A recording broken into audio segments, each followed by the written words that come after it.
So, Paul, hello, Paul. How you doing? Hi Keith, how are you? You hear me okay? Brilliant, got you perfect there. I've got a really nice picture of you there and a beautiful site that's brand newly built. Looks lovely. So, do you want to give us a bit of a background on yourself and your engineering? Sure, yep, no problem.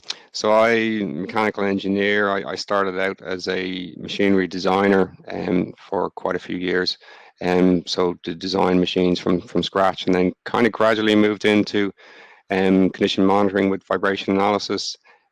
Spent a bit of time in Australia before I came back to Ireland about 5 years ago and moved into the biologics, which is pharmaceutical, but it's where we're actually growing cells for immunotherapies for cancer patients.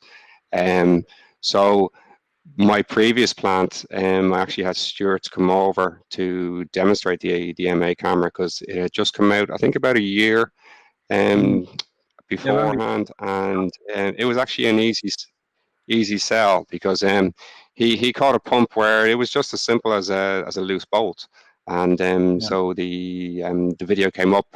I showed it to my manager, and he'd never seen it before. He'd never seen the before and the after, and he just stood there, kind of shaking his head. And his question to me was, "How quickly can you get this?" So, that was the beginning of it. And within a few weeks, we had the MA camera on site. Yeah, I remember that very early on. You're an early adopter, weren't you? So, can you just give us we had a bit of background there on Phil's site, and it's very different at yours, and it's you've had two sites where you've used this technology, and you've actually had that brand new greenfield site, and you've been able to build a CM program from scratch, haven't you? And you've had a good budget to buy whatever you want. I mean, you've shown some great tools. You've got X-ray machines and all sorts of cool stuff.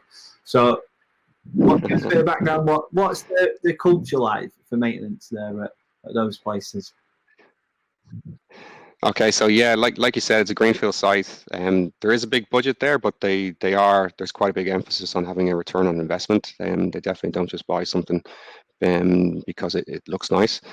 So there's a strong emphasis on being lean, strong emphasis on being digital, and strong emphasis on condition monitoring technologies. So we basically have all the tools, most of the tools anyway, that you could want. And for the vibration program itself, I guess you could say we have a three pillar approach to it.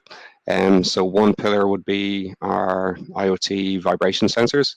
One pillar would be a standard data collector, which is not used for a walk around program, but is more used for troubleshooting any kind of high frequency events that we have.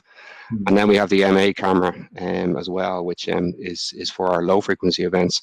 So the analogy we sometimes give to it is that we are kind of like floating like a butterfly and stinging like a bee. So now it might sound a bit dramatic, but the way it kind of works is that our IoT sensors are always there in the background, and they're monitoring our critical equipment and any of the stuff that we would normally have on a walk around program. And then when it flags up that something is wrong, if there's a low frequency event and we decide, now we'd like to put the MA camera on it, well, that's when we take it out and we sting like a bee. So we take the MA camera out and we have like an intense focus on one asset just for that period of time until we have it fixed. And then when we have it fixed, then it basically goes back into the cabinet, and then we go back to floating like a butterfly. So it's yeah. I just thought that one up this morning. I thought it was a nice analogy for it, But what it means is that it frees people up, and it makes us lean. It means we don't have people doing preventative maintenance, and we don't have people doing walk-around programs.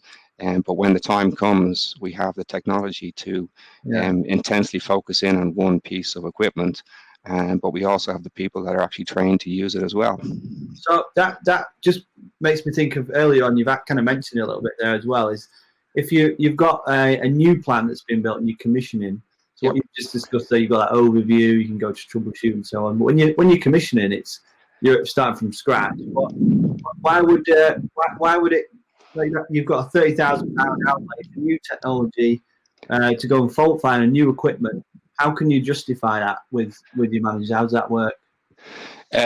Quite easily. I guess, for us, for the biologics, the price of the product that you're actually making far outweighs the price of the asset, and it far outweighs the cost of the MA camera. So £30,000 might sound like a lot of money, but compared to a single batch in a biologics plant, it's not really much at all.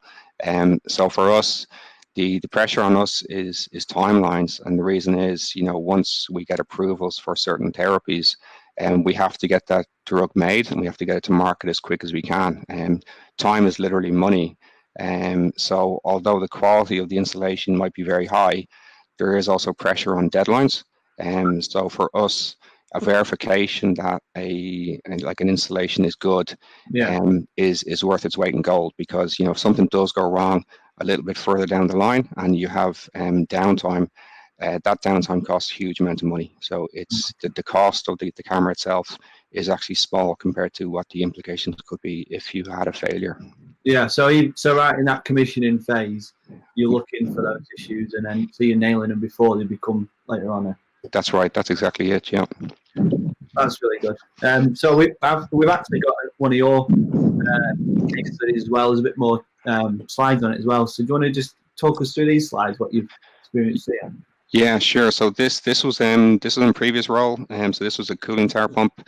So normally for us, when you're on the utility side, there's lots of redundancy. So it's not as critical as when you're on the process side.